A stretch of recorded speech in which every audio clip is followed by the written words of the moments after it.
Hi everyone. So I thought that since I've been doing a lot of traditional videos on my channel recently, I thought that I would take you on a journey through my old sketchbooks up until the present date. So we're going to start as far back as I believe it's mid 2015 all the way up until today.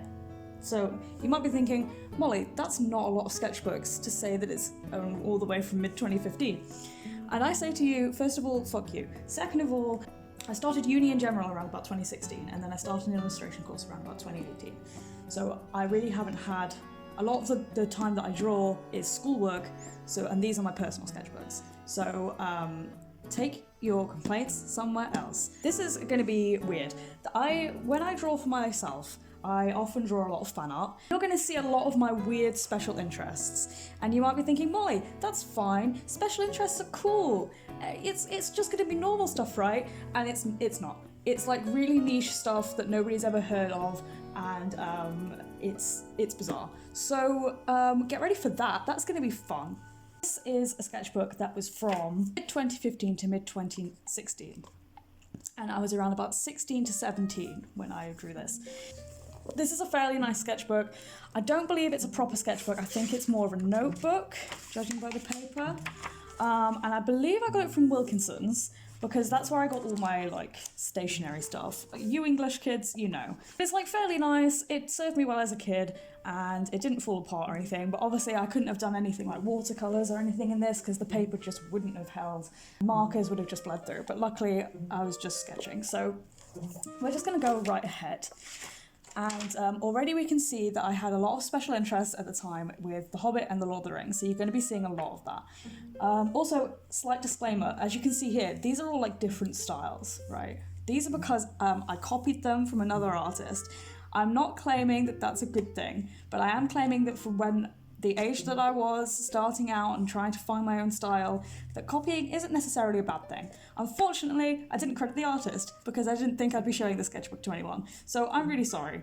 If you see artwork that you recognise, let me know, and I'll sort it all out in the description. So I was trying to find my own style. And as you can see, I'm drawing a lot of foreign. This here, I think, started off my obsession with drawing sort of old bearded men. Which you'll see is an ongoing theme in all of my work, not only my personal work, but my professional work as well. So this is my superhero origin story. And this is where we start getting quite cringy. So I was like, oh, what if it was Vogue? I was like, what are you doing? Who is this? Why is he so feminine? He is not feminine never mind. See, there we have the opposite of Vogue, which I'm pretty sure I copied this face from another artist, so I apologise. This was taken from a model. That's probably a female model, which is why he looks so feminine. And you can hear the paper is so scratchy. So then we have Aragorn here, who Viggo Mortensen has an incredibly hard face to draw, and I'm just gonna put that out there. I'm trying to skip over all the cringy stuff because I'm actually legit embarrassed. Oh wait, I like this a lot. This was nice. Ignore this. This is cringy. This is nice. I like this. This was good. And I believe I did this all by myself. I didn't use reference or anything. And I really still like this to today. I feel like his face is very nice. I think his body is nice and realistic. So well done, 16-year-old me. You did something right. Oh, I drew Gimli. He was cool. I especially like this one. Ah, Dwalin. What a dad. I fucking love Graham McTavish. Who doesn't love a dwarf with a Mohican? Hello. Again, his character design is something that really influenced my work to today. Theoden is one of my absolute favourites in the entire series. Don't at me, he is the best. He gives strong King Lear vibes from Shakespeare. It's insane. It started off as a picture of Arwen, but then it turned into more of a modern thing. And then I was edgy. Who gives a fuck? Ooh, look at her. She's edgy. This was from that really shit Robin Hood series, and I only watched it because Richard Armitage was in it, and he played this amazing. He was Guy of what's his face, the famous Robin Hood guy, and he was so hot in it. It was insane. He was had this long black hair. It was crazy. It was great. I also fucking love Wolverine. He's like my favorite character ever. And so he'll crop up in like literally every sketchbook. I really like these. I took inspiration from the Hunchback of Notre Dame, Disney. You know, the guy with the blonde hair, I've forgotten his name. I'm not really a huge Disney fan, but I just thought, oh, he could like, he's like a perfect face claim for Boromir. And so I was like, yeah, I'll like kind of like take inspiration from it. And I really enjoyed drawing that. That was fun. One of my favorite characters, Bruce from Filth, if anyone's read that Irvine Welsh book. There was a film and James McAvoy played him, and I love James McAvoy, and so I kind of just drew James McAvoy as him. That was fun. Oh, here you can see where I started getting into Game Grumps, and then I started drawing a bunch of them, because one thing I love about them is, yes, they're real people, and so it's kind of strange to draw fan art of them, but two, is all the Game Grumps animated are all such really talented artists, to the point where they kind of create these caricatures of them, of like Aaron and Danny, to the point where they kind of feel like characters apart from the real people. Like they're kind of like their own characters, and I just really love that. I want to get in on that. But one thing I found as a 16-year-old, was I just 16 or was I 17 as well? I was 17 and 16. I was probably 17 around now. Was that the Game Grumps fan art community is incredibly competitive, to the point where you had to like create content literally like 2 seconds after it was like established, or you would be outdated, which was so fucking frustrating. At least that's how it was back in like 2015. I feel like back then the fans were kind of toxic, because they were all still kind of like hanging on to like JonTron and whatever, and it was kind of weird. I feel like the fans have improved. I've been a fan of Game Grumps for a very, very long time. Like I was there like at the beginning pretty much. So it's kind of weird to see them go through all these different phases. Oh, and look, so I drew some more Bruce, but I did it in more of a cartoony style. As you can tell, I'm getting really inspired by like the really talented animators that do a lot of fan art. I have a lot of fun drawing these guys, because like their expressions are so fucking funny, and you can really get it over well in art. Oh yeah, some of my favourite playthroughs are when Aaron and Susie was playing Metal Gear Solid, because I really love Metal Gear Solid as well.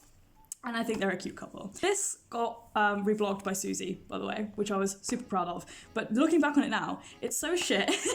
And I wish that I could do better, because she's like, Susie has noticed my artwork on more than one occasion, and that was back in the day when my artwork was still really shit. So I just hope one day that I could do fan art and make it really cool, and that she would notice me again, because I love her so much. This is this is when they were playing Mario. This is one of my favourite playthroughs. It's so funny. Oh man, I love my little faces here. I wish I could go back, because I don't really do shit like this anymore, but I find this fucking hilarious. Susie literally recognised this one as well, which is so weird, because Susie looks so gross here and she's so much prettier, and I really wish I could redraw it and make her look nicer. This got a ton of notes on Tumblr, which I was really surprised about, because it was traditional art, and a lot of the time only digital art would get attention. This took me forever, like as a little 16-year-old or whatever. Like I was lamenting over the poses so much, and I really like how it turned out. Even though Barry is in the crease. I'm sorry, Barry. But then I started getting more into Metal Gear Solid on its own. So then I started drawing some more like Venom Snake, which I thought he was great. And this is where I discovered my love for Kaz, who is still one of my favourite characters to today. And as you can tell, the drawings here are really shit, but you'll see Kaz turn up a lot in my other sketchbooks, because he's just a muse for me. And then I did this like dumb thing where they were dancing to Diamond Dogs. A lot of this is so cringy. I love this face, this one. It's so funny, and nobody else seemed to like it. And I was like, this is hilarious, guys. You don't know what you're missing out on. And then I drew some Jacksepticeye because he's cool. I actually remember making a post on Tumblr being like, oh, I really want to start watching Jacksepticeye, but I don't know what to watch. And Jacksepticeye literally was the person who replied to my post, and he was like, oh, you know, this playthrough is one of my favourites, maybe you should start there. I was like, this guy is so nice, what the hell? Like, he was the only person who replied to my post. Like, that was just a moment where I knew that, like, oh, that's cool as fuck. This guy's cool. This one is 2016 onwards. First of all, wow, what is this? This was because I went to the York market and I picked up just an envelope that this guy was selling of all these like old stamps. And I was like, that's cool. I'd never been interested in stamps at all. Still am not interested in stamps. But I was like, this is cool, right? And so I stuck them all here. And then there was like some old coins as well that I stuck here. So that's weird, but as you can see here, I started to like experiment with different mediums. So here is, I believe, watercolor pens, and I don't know, this is very stiff, and look at that hand, what is this? But I was trying. This is where I was out of my comfort zone. I drew some dragons, they're pretty good. They are kind of inspired by like the dragonology books, you know, the ones you used to get as a kid. I'm not going to take credit for this because it's not really my work, I just kind of copied it. So, and then we have like, this is where I started to get into like more gore.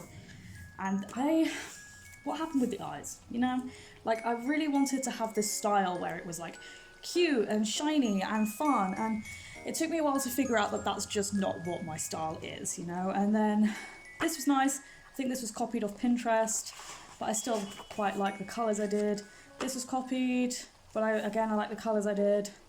Little octopus, because I was testing out my watercolours. I thought that was quite cute.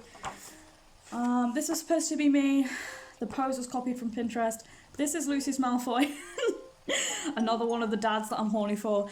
Oh, this is where I started getting into westerns, and this is an important moment of my life because this is literally what I'm basing my professional career off. So you'll see westerns come back. Give a comment if you want me to show my work, if you want me to show my professional sketchbooks, because then you'll see a lot of cowboy influence here. None of this work at this point in my life was very original. This was a character I designed for a webcomic that I never made. He's kind of cool, I don't know, his character's like a little bit convoluted, not very recognisable. This was copied, but I coloured it myself.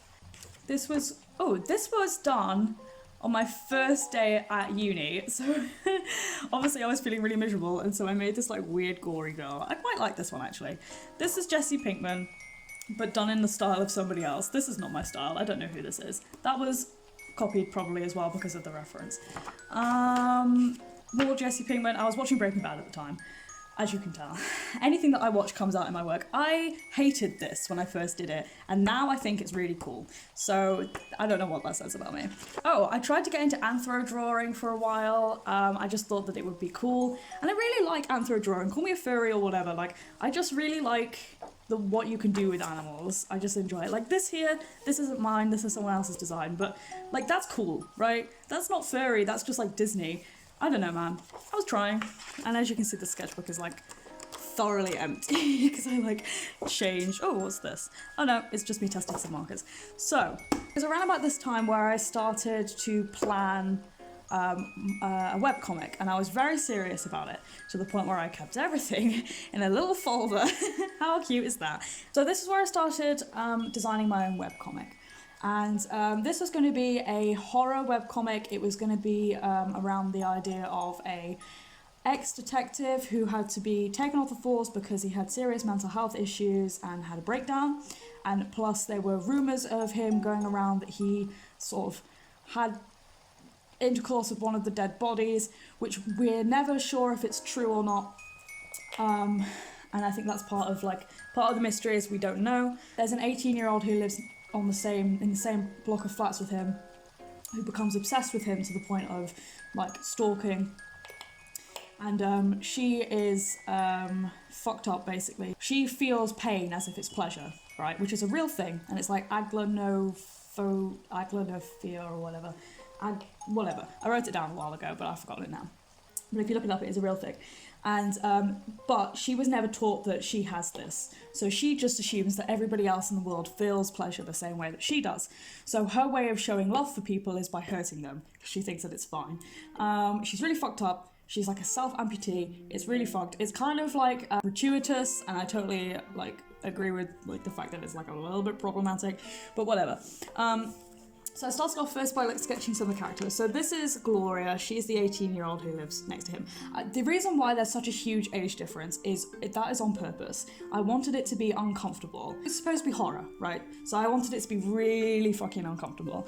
So the almost like illegal like sort of feel to her obsession was supposed to work in the favor of the horror, right? At one point is Benny ever interested in her? So it's not like this like excuse for like weird like underage porn or anything like that. Nothing like that happens. It's problematic. It's probably why I didn't carry on with it. But this is her. She's like super fucked up. She had this really cool design where she was just constantly sweating all the time. She was actually inspired by somebody I used to live with, but we're not going to go into that. She's constantly sweating all the time. She was drooling a lot. She had no... It's surprising that she even lived by herself, to be honest. I mean, there's quite a few plot holes, but whatever. And then, so then I drew a couple of her like main features. I really like the eyes. And then this is Benny, who is like the cop, the ex-cop. And he comes up a lot in my other work because I just really enjoyed his character. He has very, very high blood pressure. So whenever he's scared or nervous or anything that involves like the blood pumping, he gets a nosebleed, right? So he's trying to take like tablets for it, they're not really working. So that's one of the reasons why he was let off the force, because he just started scaring people. Like, it was just super weird that he was like bleeding all the time. I really enjoyed this picture here where you can see it's like Gloria's hand reaching for him and he's kind of grabbing it and he has this like fucked up look in his eyes where he's like, don't you fucking dare. He's just as fucked as she is, but in totally different ways. Here is some pages of the comic. So yeah, I started doing it. And this was like early on before I even wanted to be a comic artist, so I was like trying, you know, and I kind of really like the rough sketches here, but there wasn't really much substance to it. It kind of fell flat on his face and I got bored of doing it. You know, I just liked the characters and then I couldn't be bothered to like make anything horrific about it. As you can tell, the horror is kind of cheap. I don't know, man. Like, maybe I'll come back to it one day. I do quite really enjoy these like rough sketches. Maybe I'll just make a really rough version of it. I mean, as you can tell, I did a lot of pages. I just never got around to publishing them or neating them up. This is one of my favourite pages here. I just think it's like really cool. I don't know, man. Maybe I'll come back to it one day, but it was just too much time. And I was still on my counselling course at the time. I used to take a counselling course at uni. And it was around about this time everything was going wrong in my life. So I just really couldn't be bothered to pick it up. But I did get to the point where they met. This is April 2018. So we've kind of skipped a few years. This is around about the time where I transferred to an illustration course. Here you can see already, this is my first ever moleskin sketchbook, by the way. So I was like, ooh, exciting. We're moving up in the world. But you know, moleskin sketchbooks are kind of overrated, but whatever. This is Benny, again. I gave him glasses, which kind of worked against me because it meant I had to go back through all the comic book pages that I already made and add glasses to them. But I don't know why I did that. This is a theme in my work that you'll see a lot if I show you my professional sketchbook, is vulnerability, male vulnerability. I have much more male characters than I do female characters. I love women characters a lot. I have a lot of favourite women characters, but the men I relate to a lot more. So this is Shizuo from Durarara. As you can tell, I bought a new brush pen. Could you tell? So I was like realizing that strong lines was like, this is cool kind of thing. Like this is nice. This looks good. I did some little cactus drawings. I was like trying to experiment with watercolor. I did this on the train. I really enjoy like the animal eyes. They're very Watership Down. This was inspired by Gia, but with Angelina Jolie in it. This was inspired by an artist, a local artist, and I can't remember her name now, but she does all these amazing monster illustrations. Oh, there's some like angsty Metal Gear Solid shit. Look how cute this is. Fucking love Kaz, man. And there's Wolverine again. Told you I liked him. Oh, look at this. This is me trying to do perspective. How's it look? It looks shit. Kaz again. Who is this? Who is this man? I don't know. I think he's just a random guy. I really loved how I used different coloured card though. This is where I created my fursona. There it is. Call me a furry. Go for it. I dare you. It's not really furry art. It's just anthropomorphic art. So if I was a animal, I would be a sphinx cat because they're kind of like gross, but they're kind of endearing at the same time. And I thought, well, I've got tattoos, and I feel like a sphinx cat could be the only animal that could get tattoos, right? Because they don't have any fur. There she is, living her life, being all weird and flabby. This is a nice page. This is like watercolors and stuff. Oh look, there's more of Gloria and Benny being weird and psychopathic, and then this guy here, I don't know what his deal is. I really like the expression on this woman here. I think she's like super cool. More Wolverine. More Wolverine. This was like a self-portrait at the time. And now we're moving on to October 2018 to May 2019. This is also the beginning of when I started to give my sketchbooks covers. So I would take a quote of something that I really found interesting and draw something related to it. At the time, I was watching Jacksepticeye play through Outlast 2, which, if you know me in real life, you know that I love a religious cult. Like, they are fascinating to me. And so Outlast 2 is like the ideal game because it was just this whole weird religious cult, and I fucking loved it. Oh, these are the boys from It's Always Sunny. This is Charlie and Mac. These are plans for a Better Call Saul picture that I did.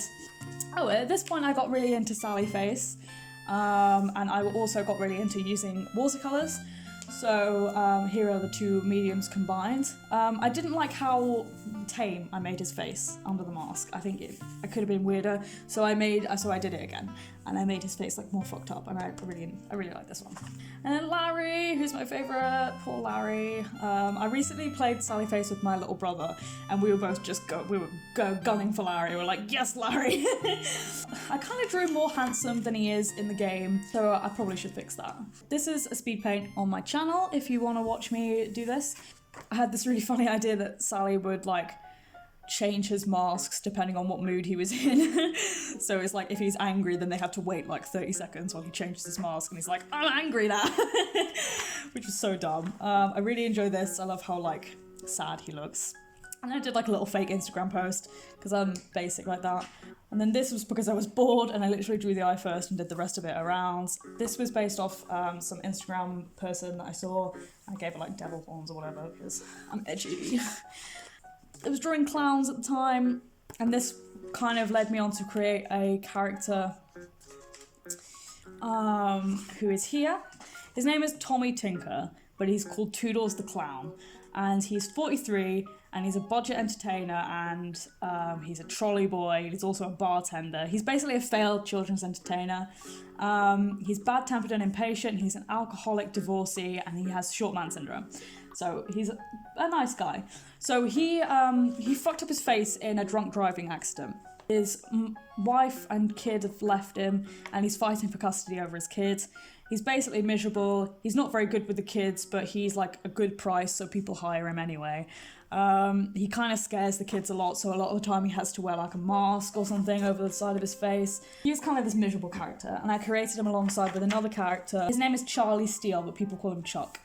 He is unemployed and he's a full-time resident in a juvenile rehab centre. I had an idea and I kind of developed it more in one of my professional sketchbooks where Chuck and Tommy meet under like weird circumstances in a government experimentation hospital. Because we had to, for our brief, we had to create a sci-fi world called Terra 2. And I took sci-fi in the direction of it being like Island of Dr. Moreau, you know, where like there's this weird island where people are experimented on and stuff. So I didn't take it into like robots or space. I took it more into like scientific fiction. If you want to hear more about that, let me know, and I'll talk about my professional sketchbooks a bit more. But yes, so this is Tommy, and this is his cat Scab, which I thought was quite funny, and he's just really miserable, man. This is where my obsession started with making characters with fucked up deformed faces. I don't know why. I think it's because I don't really want to make my characters all beautiful, you know? Because I think there's enough beautiful characters out there. And it adds more personality if they have something wrong with their face, I think. This is him coming home from his drunk driving accident. I really like the idea of making him stood in the doorway, but like everything's black. So like even the blood is black. So he's like, honey, I made a mistake. And this is where his life started going downhill. This here is Chuck. He's sat there in his juvenile delinquent room. I really enjoyed making the room as detailed as possible, you know, so that was fun. He has all these like weird stick and poke tattoos. Like a Rips the Cure poster, and like he's there for a long time, so he can literally like customize his room as if it was his own, because he's not exactly moving out anytime soon. And that's because he's an orphan, by the way. He's there full time because he's an orphan, so he doesn't really have anybody else to take care of him, and also he's a bad kid. Oh, Benny! So here's Benny. I changed his hair a little bit. I gave him like curtains. And then here he is just chilling on his sofa, being like a fucking slob. And then this is Chuck again. And this is more Snot Girl, which I love her so much. And this is just frog just chilling. I don't know what he's doing. Why does he look so edgy? I don't understand. This is more Chuck, the name here is Nancy, and that's his twin sister that belongs to my actual twin sister, Daisy Pirate Pudding. I wanted to get all of Chuck's tattoos, but I did it in like a paper doll kind of method, which I really enjoyed actually. I think it looks really cool. Here is more Benny. Here is Chuck having a throw up because, you know, why not? So this is May 2019 to July 2019. This was well into my illustration course. Again, we have the front cover. This was taken from the island of Dr. Morrow. We start off with this random weird mullet clown lady, maybe inspired by me. I had a mullet at the time, maybe not. I kind of wanted to draw a dragon tattoo, got bored. This is Chuck, again, just doing his thing. This is this orc girl. This is inspired by my Elder Scrolls character, who is an orc lady. And obviously Elder Scrolls, the graphics are really shit, so I wanted to draw her a little bit better. But I've never really drawn orcs before. I've never really been into the whole picking orcs as characters kind of thing. I've always ever picked like humans because I'm basic. But I really actually enjoyed her design a lot, and I really enjoyed this pose here where she looks like super angry and she's like, grr. This is more Kaz. More Sal from Sally Face. Larry, this one's sad. This is a sad Larry. This is Benny's redemption arc. This is towards the end of the plot that I had for my webcomic. When you push to the edge to the point of where you just feel like there's no escape, the human psyche goes to like really dark places, and that's what I wanted to communicate. Again, with his like nosebleed, super exaggerated. I just really enjoy his body here is like very soft. The thing that shows you which arc that he's in towards the end of his arc was the fact that his eye gets fucked up, like real fucked up. Then I wanted to draw Chuck when he was like older, because he's quite a young character. And so this is what I feel like he would look like when he was older. So his hair would have grown out, but he'd still be going for like the edgy style because he's a bit of a goth boy, bit of an emo boy. This is more Benny. I enjoy Benny's look here. I like how all the blood is like going down his face. That's pretty cool. This is Tommy, again, looking even more disheveled than the last time I drew him. This is more Sally Face. This was based off a selfie that Jacksepticeye posted, and I just thought it was the best thing I've ever seen because he had all his hair all over in front of his face. And I just thought, that's a look. I want to draw that. So I did. So, yeah. Whenever an inspiration comes, you just have to take it. You know what I mean, artists? This was taken from somebody who did like this really cool drowns makeup in Instagram. And I did tag them in my post. If you find this post on Instagram, that it'll have the artist tagged. I did this like weird thing. I don't know. This is Benny again, trying to light a cigarette, but the match keeps breaking. This was Ron Weasley, I feel, at the ages of 14 and 15, because I really liked his character. I never used to like his character, and then I watched the Star Kid musicals, and now I really like Ron's character. I really wanted to like have him in like modern clothes because he wears a lot of scruffy clothes, and I feel like that would really work in modern times. So like jumpers with all like the threads pulled out and like really ripped jeans and stuff. This is my most recent sketchbook right now. As you can see, I went from A5 to A4. This is the front cover, and this was inspired by I Have No Mouth and I Must Scream, which is a short story by Harlan Ellison. So here we have Benny again. And as you can tell, he is in his, like, towards the end of his character arc because he has this fucked up eye. Oh, we have more Ron Weasley. I was still on my Ron Weasley thing. And then more Lucius Malfoy because I was still on my Lucius Malfoy thing. This is Chuck, again. I gave his teeth a makeover. I wanted him to look quite gross. This is him wearing makeup. This is him without makeup. He wears makeup because he's a goth boy. I just really wanted to make him look really malnourished and just not cool. This is more fucked up My Valentine stuff. That was the name of the webcomic, by the way, My Valentine. So here's Benny and here's Gloria being a creep. This is Benny again, inspired by The Shining. Because who doesn't love The Shining, right? So he's got this like sledgehammer, you know, and all the burst blood vessels, and he's looking really pissed off. He attack. And I really wanted to get this like angle right, and I just couldn't. This is fucked. Look at this. He looks so bizarre. It doesn't look like it's from a worm's eye view. It just looks like he's like really thick. I couldn't draw the hand, so I just scribbled it out, like all true artists do. This is an example of Tommy and Chuck when they are in the experimentation hospital, right? So they are begrudging roommates that don't really get along with each other, but the more time they hang out, the more time they start to treat each other like father and son. Oh, this is a sketch for a Shining digital work that I did, which I really loved, and it is on my Instagram and it's also on my Tumblr if you want to look at it, because I really loved how the finished product turned out. This here is my favourite picture I've done in a long time. I really love the expression. I just really love it. I just think it's really cool. And this is Kaz again. So I told you that he appears a lot in my work. This is more like fucked up, like my Valentine stuff. This is another redraw of something. This is Charlie Kelly from It's Always Sunny, which I really love drawing the Always Sunny characters because they're so expressionate and bizarre and they just make really good practice. Here's some more expressions of the boy, because I was rewatching It's Always Sunny with my dad. And he really loved it, and we all agreed that Charlie was our favourite character, although I do love all the characters. This was sketches of me trying to decide what I wanted to do for my acrylic canvas painting that I did a speed paint of on this channel. So that's cool, I ended up going for this. This was inspired by one of my favourite artists called Al Columbia, and if you don't know who he is, look him up because he's great. So that's it. I will be trying to do more digital work, speed paints. It's just figuring out how to do that on this tablet that I have, because I'd also really like to start doing animatics. If you're interested in that kind of stuff, let me know, and it'll inspire me to work more on it. Give me a subscribe if you want. Thank you so much for watching, and I'll see you in the next video.